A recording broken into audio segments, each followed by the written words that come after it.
Afya ya akili ni muhimu kama afya ya mwili. Tunapaswa kuitunza kila siku. Mamilioni ya watu kote duniani wana matatizo ya afya ya akili. Afya ya akili ni nini? Ni hali ya mtu kuhisi vizuri na kuweza kufanya mambo kwa njia nzuri. Unaweza kukabiliana na mahangaiko ya kawaida, kupata matokeo mazuri kazini na kuridhika maishani. Vipi kuhusu tatizo la afya ya akili?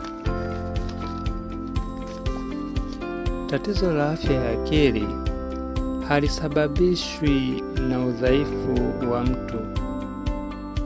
Ni tatizo la afya linalosababishia mtu mahangaiko mengi na kuvuruga uwezo wake wa kufikiri na kudhibiti hisia na tabia zake. Mara nyingi linaweza kuharibu uwezo wa mtu wa kushughulika na watu na kushughulikia mahitaji yake ya msingi maishani. Linaweza kuathiri watu wote, haijalishi umri, utamaduni, taifa, kabila, dini, elimu na mapato.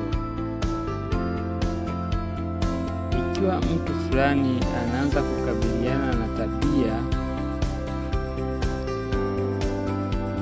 anaanza kubadilika tabia,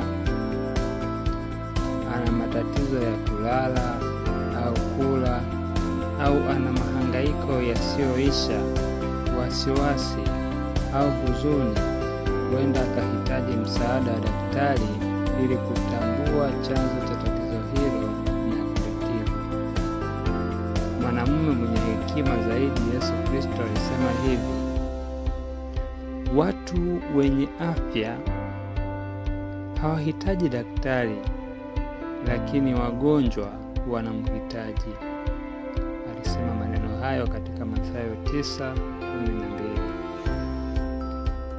Wale wenye matatizo ya afya ambao wanapata matibabu yanayofaa na dawa wanaweza kupunguza matatizo yao kwa kiasi kikubwa na kuishi maisha yenye furaha.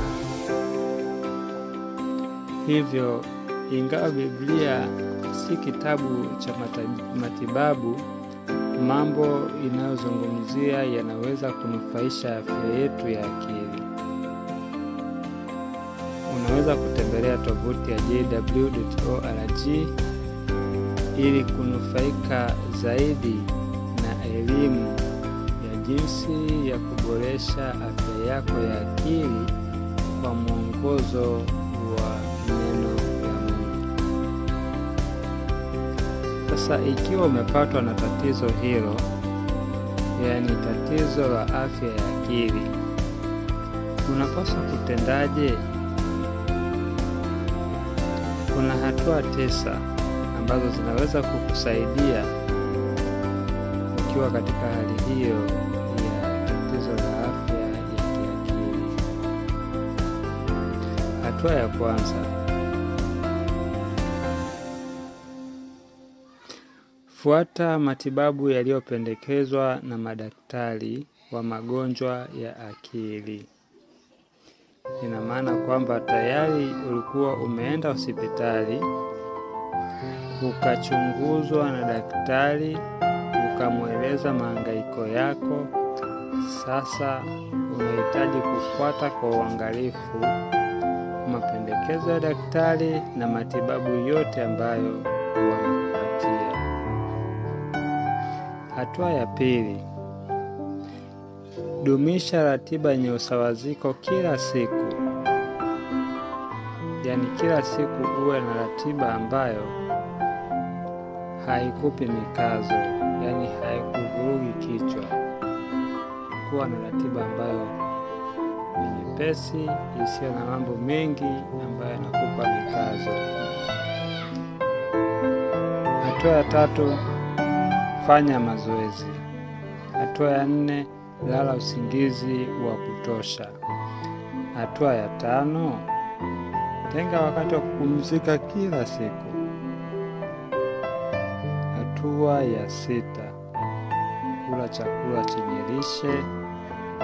Hatua ya 7: usitumie pombe kupita kiasi na pia dawa ambazo hujapendekezewa na daktari.